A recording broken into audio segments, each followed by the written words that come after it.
the time of the Rodney King beating, which was in 1991, was exactly the same time I was starting to work with Nirvana. So I had this other uh, I had this avocation because again by that time I was in my early 40s, and I had had an interest in politics and activism, and through a set of circumstances, I became the chairman of the board of the ACLU Foundation of Southern California. And they were intimately involved with a lot of different issues in Southern California, including Los Angeles, where they were based. But they were particularly one of their main groups of issues involved the Los Angeles police departments, because there had been a lot of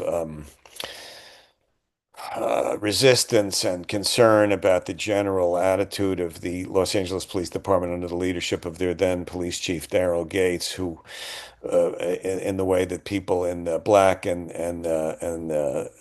Latino communities were treated by the police, and there was a series of lawsuits and struggles over various policies that they'd had.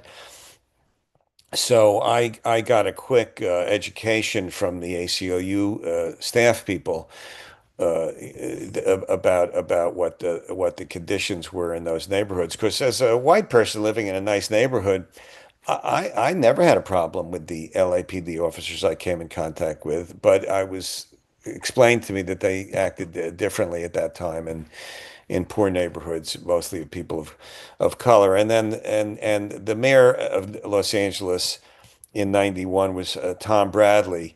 He was the first black mayor of LA and one of the first black mayors of a major American city. And he had started as an officer on the LAPD and had personal experience with racial issues on the department. And by 91, it was his fifth term. He was the longest serving mayor of any major New York City, American city.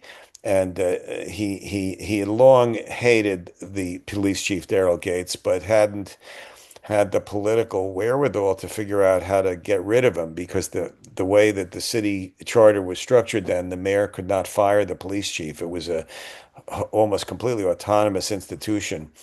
And but fi and Finally, the Rodney King beating got so much attention that it changed the political dynamic enough that Bradley felt that he finally could make the changes in the LAPD that he'd long wanted to do, but as a pragmatist, he felt that he previously to that couldn't. Bradley was a middle of the roader. He was not a left winger by any means. He was very into business development and things like that, but he still hated racism, and he knew that problems with the police department. And so he put together a strategy after the Rodney King beating to get rid of Gates and to change the city charter so that the police department would have more accountability. And that process took 16 months. And the ACLU was intimately involved with it, and so were a lot of other people that I knew from my role doing that. And so I kind of had a front row seat for that struggle, and I tremendously admired several of the people involved with it, and kind of wanted to relive that. And it was a rare liberal victory on issues having to do with race and law enforcement. And I thought that the people who led it deserved to kind of be remembered. And for me personally, it was a way of remembering people that I really admired. And I just thought it was an interesting story to tell. So there's very little music in it. Of course, as you mentioned, it was the era when what was later called gangster rap was emerging from Los Angeles. And of course, NWA, when they wrote the song Fuck the Police, it wasn't about police in general. It was about the LAPD. Similarly, with Ice-T's song Cop Killer, it was about the LAPD. Daryl Gates, the kind of villain in my story, was name checked in 20 different hip hop lyrics because he was so, he's kind of a Trumpian in the way that he was very, owned his positions, very confrontational, had a base of support among kind of a minority white constituency. Not his constituency couldn't win elections in Los Angeles, but they had enormous clout. And of course, police departments in general have a political advantage because local politicians, want the police to be able to come to their districts when there's a crime and, so forth. On top of which, he had a group of dozens of officers whose job was to collect, kind of spy on and collect information on local politicians, city council members, celebrities, and business leaders. This later was came out in a lawsuit that the ACLU had about police spying, which they settled for millions of dollars, and that division was disbanded. But Gates then shifted that effort to another division of the LAPD. So during the Rodney King period, he still had this other way of intimidating, politicians. So he was a formidable opponent to reform, but Bradley and the people that he put together were able to finally,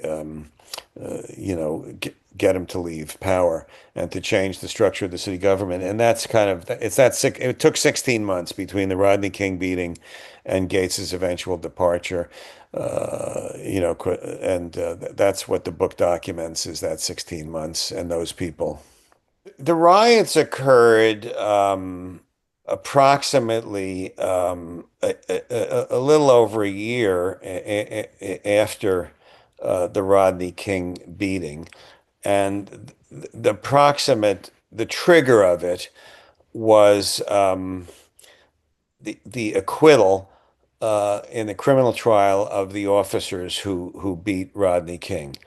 And it happened in the community within weeks of another trial that was unrelated to the LAPD, but which was very painful to the black community because there had been a Korean shop owner who shot and killed a teenage a girl who she said was robbing the store, and then there was video evidence that she shot her in the back and all that, and that shop owner was given a sentence of no jail time. So these two things happened almost within a week or two of each other, and uh, you know, so there are a lot of different ways of looking at the riot. It comes late in the book because it was late in the process that I'm describing. Uh, First of all, I believe in nonviolence. I have my whole life. Dr. King is my hero, and I don't believe, that violence is political violence is ever justified. Personally, the nobody that was involved with the struggle with the LAPD that I know felt good about the riots. They were all horrified by them. Um, there were people who used the word rebellion instead of riots because they felt that there were underlying social causes, that it wasn't just looting. And that's a conversation for others, to have. I use the word riot in the book because that's just how people referred to them. Um, One of there are two significant questions that I addressed in connection with the riots. First of all, uh, why were the officers acquitted? That is still shrouded in some mystery because one of the main factors most historians believe, and I believe in that acquittal, was that the trial was moved out of Los Angeles, and it was moved to a town called Simi Valley, which was, I think, 97% white, and which is best known as a place where a lot of Los Angeles Police Department's officers lived or retired.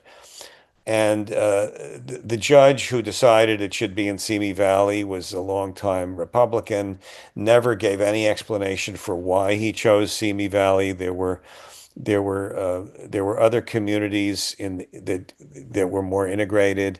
There's a long history of how that decision was made that I document, but that was definitely almost a cartoon caricature of the system uh, being manipulated to avoid a verdict that most people thought would have been more appropriate. And later on, the officers were tried on federal civil rights charges, and the following year, and two of them were convicted, of that. The other thing that I examine about the riots is why the Los Angeles Police Department was so disengaged during the first 24 hours of the riots. Daryl Gates, in particular, who had had experience with riots, he had been the commander in charge of the response to the 1965 Watts riots when he was working his way up the police force. He was a very senior officer then, and was literally in charge of the response. He was a control freak. No one ever questioned his abilities as an administrator. They questioned his judgment about how he treated people of color, but you know, he had been the chief for 13 years. He knew every nook and cranny of the department, and he'd been on the department for 40 years. And he was inexplicably absent, from any decision making during the riot. In fact, when it first broke out, he left the police headquarters, a building that's called Parker Center, to go to a fundraiser that was raising money to defeat the ballot initiative that would eventually change the structure of the way the police department reported to the city government. He had said that he was going to view that as a referendum on his leadership, and it also because it also involved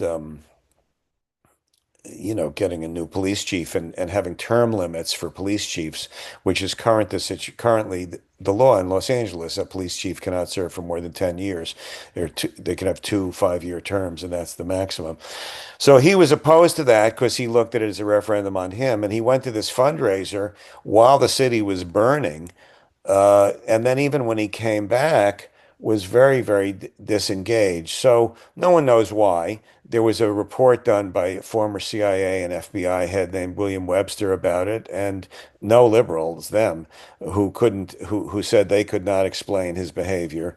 And I feel it's possible that he intentionally let it develop because after the Watts riots, the the the um the polling about the Los Angeles Police Department went up. The support for the LAPD went up. And he may have thought that history would repeat itself and that would create a climate that would help him. I don't know that. There's no evidence that he thought that, but there had been talk previously by officers that reported to him that if they were unhappy with things, that they might do the equivalent of work slowdowns. That was a rhetorical threat that had been used when he was under fierce criticism after Rodney King. So there's no answer to that question. And there's no answer to the question of why the trial was moved to Simi Valley. But those were two things that by far made things worse. That does not justify breaking into stores, hurting people, or any other kind of violent behavior. But there were two things from the establishment, so to speak, from the government, so to speak, that I think made things much worse.